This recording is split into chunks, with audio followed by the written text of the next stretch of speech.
안녕하세요 여러분, 성공합시다. 성경에 보면 주님의 친구라는 단어가 가끔 나와요. 아주 드물게. 근데 오늘 본문에도 예수님의 친구에 대한 이야기가 나오는데요. 도대체 주님의 친구는 어떤 사람들이 주님의 친구가 될 수 있는지 궁금하시죠? 오늘 알려드릴게요. 또 우리가 세상을 살다 보면 하나님이 특별히 택하셔서 사용하는 것 같은 사람들이 있잖아요. 그럼 나머지 우리는 뭔가 이런 생각들도 하잖아요. 그러면 하나님이 택하신 기준이 있으실 거고 그 삶을 사는 사람들은 도대체 그 에너지가 어디서 나는지 궁금하시잖아요. 오늘 본문에서 다 얘기해 주세요. 한번 들어가 보도록 할게요. 1절, 나는 참 포도나무요 내 아버지는 농부라. 자, 포도나무는요 전통적으로 구약에서 이스라엘을 상징했어요. 이사야, 예레미야, 에스겔 같은 데 보면요 포도원에 대한 노래가 있어요. 여호와가 포도원을 만들고 최상급의 포도나무를 심었는데 세상에나 들포도를 맺었다는 이야기가 등장하잖아요. 그때 그 포도나무가 이스라엘이거든요. 그리고 지금 오늘 본문에서 그 포도나무를 가꾸는 농부는 누구세요? 네, 하나님이세요. 참된 새로운 들포도를 맺는 그런 공동체가 아니라 참된 새로운 공동체를 위해서 성육신 하신 예수님을 말하는 거예요. 자, 2절, 무릇 내게 붙어 있어 열매를 맺지 아니하는 가지는 아버지께서 그것을 제하여 버리시고 무릇 열매를 맺는 가지는 더 열매를 맺게 하려 하여 그것을 깨끗하게 하시느니라. 너희는 내가 일러준 말로 이미 깨끗하여졌으니. 자, 나무에 붙어있는데도 열매를 맺지 못하는 가지는 잘라버리신대요. 우리가 아는 구원론하고는 조금 다르죠. 한번 구원을 받은 사람들은 그 행동에 따라서 취소되지 않잖아요. 그런데 여기서는 열매를 맺지 못하면 잘라버린대요. 심판을 전제하고 있어요. 이 구절은 정말 논란이 많죠. 그런데 제거하다라는 단어의 이중성을 이해하면 훨씬 이해하기가 쉬워요. 제거하다라는 단어는 아이로라는 헬라어로 쓰였는데 이 아이로에 두 가지 의미가 있어요. 하나는 cut off, 제거하다 라는 개념이고 하나는 lift up, 들어 올리다 라는 의미예요. 그러니까 이런 이중적인 의미가 담긴 말들이 우리나라에도 있잖아요. 뭐가 있어요? 말. 하나는 horse가 하나는 word잖아요. 눈, 아이고, 눈, snow잖아요. 이런 거랑 같은 거죠. 또 이스라엘의 농사법도 좀 알아야 해요. 포도나무 가지는요 이렇게 넝쿨처럼 뻗어나가는 특징이 있어요. 요즘이야 이렇게 Y자형으로 지지대를 세워가지고 농사를 짓지만요 예수님 당시에는요 철사 같은 지지대가 흔하지 않았죠. 그러다 보니까 가지가 처져서 땅에 닿는 경우가 많았어요.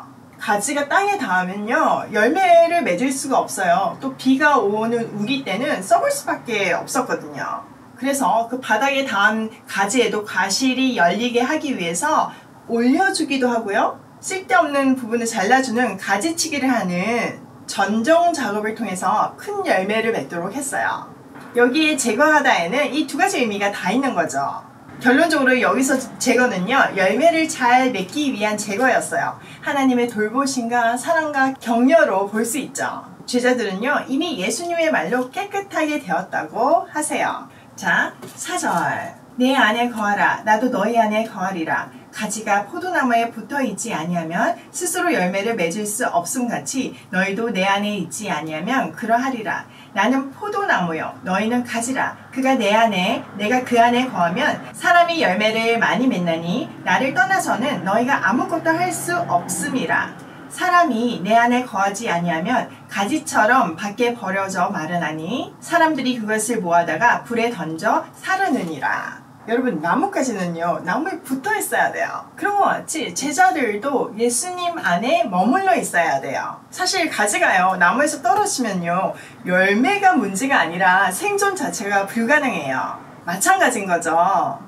참 생명이신 예수님 안에 있지 않으면 살아도 산 것이 아닌 인생을 산다는 의미예요. 가지가 나무에 붙어 있으면요 나무의 생명이 저절로 연결되는 것 같이 우리도 예수님 안에 있으면요 하나님의 생명을 누리며 살 수 있어요. 열매도요 자연스럽게 나무의 생명력이 전달되어서 맺어지고요. 여러분은 어떤 인생을 살고 싶으신가요? 나무에 건강하게 붙어있는 가지처럼 건강하고 풍성한 열매를 맺는 인생이든지 혹은 가지에서 분리되어서 보기에는 멀쩡해 보여도 결국은 말라 쓸모없는, 그래서 태워지기까지 하는 그런 심판받는 인생을 살든지요. 비유가 너무 선명하잖아요. 여러분, 나뭇가지 꺾인 거 보신 적 있죠? 그것도 그냥 나무예요, 그쵸? 근데 모습은 나무지만 생명이 없는 나무예요. 예수님한테서 끊어진 인생은 그런 마른 나뭇가지, 끊어진 나뭇가지 같은 인생을 산다는 얘기죠. 열매는 당연히 없고요. 비유가 너무 선명하지 않나요? 자, 7절. 너희가 내 안에 거하고 내 말이 너희 안에 거하면 무엇이든지 원하는 대로 구하라. 그리하면 이루리라. 너희가 열매를 많이 맺으면 내 아버지께서 영광을 받으실 것이요 너희는 내 제자가 되리라. 예수님은요, 너희가 내 안에 있고 내 말이 너희 안에 머물면 너희가 무엇을 구하든지 다 이루어질 것이라고 말씀하세요. 이미 이거는 14장에서 말씀하신 말씀이죠. 그것도 여러 번 반복하셨잖아요. 우리가 예수님 안에 있고 말씀이 우리 안에 있어서 우리가 주님 뜻대로 구하고 산다면 당연히 다 이루어지죠. 우리보다 주님이 그 기도를 이루어지길 더 간절히 원하시겠죠. 예를 들어 보자면요, 얼마 전에 제가 우리 둘째 아들한테 기도 제목이 있냐고 물어봤더니 하나님을 더 깊게 알게 해달라는 기도를 부탁하더라고요. 여러분이면 부모로서 이 기도 들어주고 싶어요? 안 들어주고 싶어요? 이거 부탁 안 해도 이미 하고 있는 기도고 제일 원하는 기도잖아요. 그걸 자녀가 구할 때 감격스럽잖아요. 그래서 그 기도가 이루어지도록 중보를 할 뿐만 아니라 내가 아는 모든 방법을 통해서 그렇게 되도록 도와주고 싶잖아요. 우리 마음도 이런데 아버지의 마음은 오죽하시겠어요. 아버지의 뜻대로 구하는 모든 기도는 다 이루어진다는 놀라운 기도의 비밀을 꼭 기억하고 기도하세요. 사실 그러려면 우리의 영적인 체질이 바뀌어야 돼요. 그래야 힘들지 않고 편안하게 그런 기도를 할 수 있어요. 여러분 만약에 다이어트를 한다고 생각을 해보세요. 여러분들이 좋아하는 음식이 다 몸에 안 좋고 다 살찌는 음식이라면 살 빼놓은 게 얼마나 힘들겠어요. 완전 고문 그 자체죠. 엄청나게 노력해서 어느 순간에는 체중 조절이 가능하다고 해도 식습관이 그렇다면 다시 원상복구 될 수밖에 없어요. 식습관이 바뀌지 않으면 아마 평생 다이어트의 고문 속에서 살아야 할 거예요. 그런데요, 놀랍게 처음에는 내가 좋아하는 거가 아니라도 건강한 음식을 계속 먹다 보면요, 어느 순간에요 입맛이 바뀌어요. 몸에 나쁜, 옛날에는 좋아하던 음식을 먹어도 예전처럼 맛있지가 않아요. 더 시간이 지나면요 아예 안 먹게 되더라고요.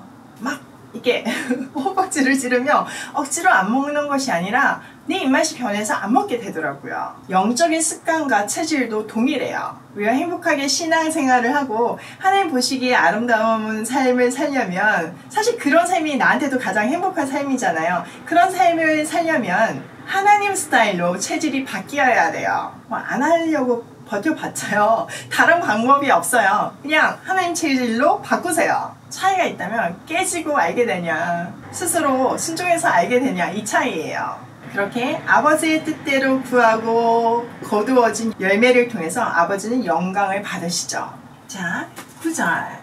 아버지께서 나를 사랑하신 것 같이 나도 너희를 사랑하였으니 나의 사랑 안에 거하라. 내가 아버지의 계명을 지켜 그의 사랑 안에 거하는 것 같이 너희도 내 계명을 지키면 내 사랑 안에 거하리라. 예수님이 아버지가 아들을 사랑한 것 같이 우리를 사랑하셨대요. 또 우리에게 그 사랑, 너희를 위한 나의 사랑 안에 머무라고 하세요. 머무는 방법은요 아주 심플해요. 말씀에 순종하는 거예요. 이미 예수님이 보여주신 것처럼요. 사실 인생사가요 사랑에서 시작해서 사랑으로 끝나요. 영화나 노래나 책이나 모든 문화를 보면요 그 주제가 대부분이 사랑이에요. 세상이 다 사랑타랑 하잖아요. 사실 우리는요 사랑하기 위해서 지어진 존재예요. 사랑이신 하나님의 자녀니까 우리도 사랑 덩어리죠. 그런데 미움, 비판, 증오 이런 것이 우리 안에 있는 것은요 죄의 결과이지 하나님이 우리에게 주신, 처음부터 주신 성품이 아니에요. 우리가 고장나가지고 오작동 하는 거예요. 그래서 성화 과정을 통해서 그리스도의 장성한 분량까지 그리스도의 형상으로 회복이 되면 될수록 우리에게서 사랑이 뿜뿜 뿜어져 나오는 거죠. 로마서 12장 21절에 보면요, 악에 지지 말고 선으로 악을 이기라고 해요. 우리 삶이 그래야 하는 거예요. 11절, 내가 이것을 너희에게 이름은 내 기쁨이 너희 안에 있어 너희 기쁨을 충만하게 하려 함이라. 예수님이 우리에게 이렇게 말씀하시는 거는요, 예수님이 누리시고 계시는 순종의 기쁨을 우리 안에서도 넘치게 하려 하는 거예요. 여러분, 순종의 기쁨 아시죠? 이 맛을 보고 나면 잊을 수가 없어서 계속 하게 되잖아요. 나누고 손해봤는데도 누리는 충만함, 즉 예수님은 우리에게 천국 시민의 스타일로 살라는 거예요. 사랑하면서요. 자, 12절. 내 계명은 곧 내가 너희를 사랑한 것 같이 너희도 서로 사랑하라 하는 이것이니라. 사람이 친구를 위하여 자기 목숨을 버리면 이보다 더 큰 사랑이 없느니 너희는 내가 명하는 대로 행하면 곧 나의 친구라.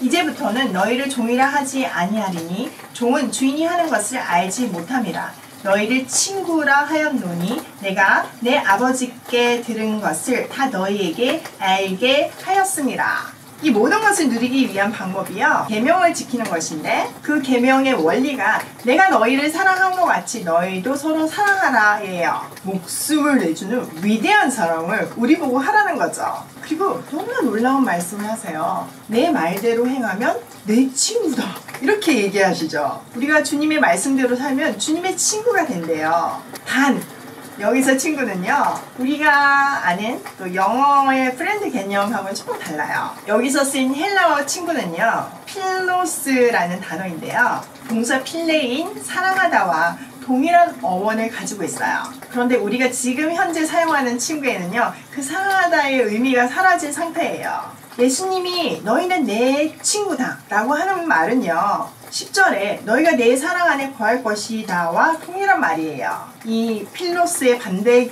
개념으로 들로스, 종이라는 개념이 등장을 하죠. 이 종의 특징은 주인이 하는 일을 모른대요. 근데 예수님은 모든 것을, 아버지가 말씀하신 모든 것을 너희에게 다 얘기해 줬으니까 이제 다 알고 있으니까 내 친구라는 거죠. 내 사랑 안에 거할 수 있는 존재라는 거예요. 예수를 주라 시인하는 우리 모든 크리스찬은 이제 종이 아닌 이런 사랑의 관계가 되었다고 말씀하세요. 자, 16절. 너희가 나를 택한 것이 아니요 내가 너희를 택하여 세웠나니 이는 너희로 가서 열매를 맺게 하고 또 너희 열매가 항상 있게 하여 내 이름으로 아버지께 무엇을 구하든지 다 받게 하려 함이라. 내가 이것을 너희에게 명함은 너희로 서로 사랑하게 하려 함이라. 저는 이 구절이 참 묵상할 때마다 큰 위로와 감격이 있어요. 주님께서 우리를 택하여 세우셨어요. 즉 우리는요, 예수님에 의해서 택함을 받은 사명자들이에요. 그러므로 우리는 예수님의 이름으로 간구할 수 있고요, 이 간구를 하나님 아버지가 다 들어주시는 거죠. 그럼 우리는요, 무슨 사명을 받은 사람들인가요? 가서 열매 맺는 사명이에요. 늘 열매가 맺혀있는 상태가 되는 사명이에요. 여기서 가서라는 단어는요, 70인 전도단을 파송하실 때 사용했던 동사랑 동일한 단어예요. 우리는 파송을 받아서 세상에서 열매를 맺고 열매가 항상 있어야 되는 사명을 받았는데, 그 열매가 바로 서로 사랑하는 거예요. 서로 사랑할 때만 맺어지는 열매죠. 그러니까 예수님의 말은요, 너희가 서로 사랑하게 하기 위해서 내가 이 일을 명한다고 해석할 수도 있어요. 즉 우리는 하나님과 동역하기 위해서 택함을 받았는데, 그것이 가는 곳마다, 파송받은 곳마다 서로 사랑하게 하는 역할을 받았다는 거죠. 여러분, 가는 곳마다 사랑의 씨앗이 되고 있나요? 여러분을 통해서 사랑의 폭포수가 끊이지 않고 흐르고 있나요? 사랑의 열매가 그득그득한가요? 현실은 참 암담하죠. 그런데 주님은 분명하게 말씀하세요. 우리를 그 일을 위해서 보내셨다고요. 왜냐면요, 성경이 하나님의 사랑 스토리잖아요. 결국 우리 인생도요, 사랑 스토리일 수밖에 없어요.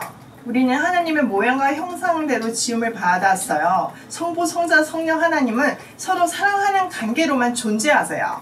그러니까 우리도 그런 존재라는 거죠. 서로 사랑할 때만 사람답게 살 수 있는, 서로 사랑할 때만 행복해지는 그런 존재라는 거예요.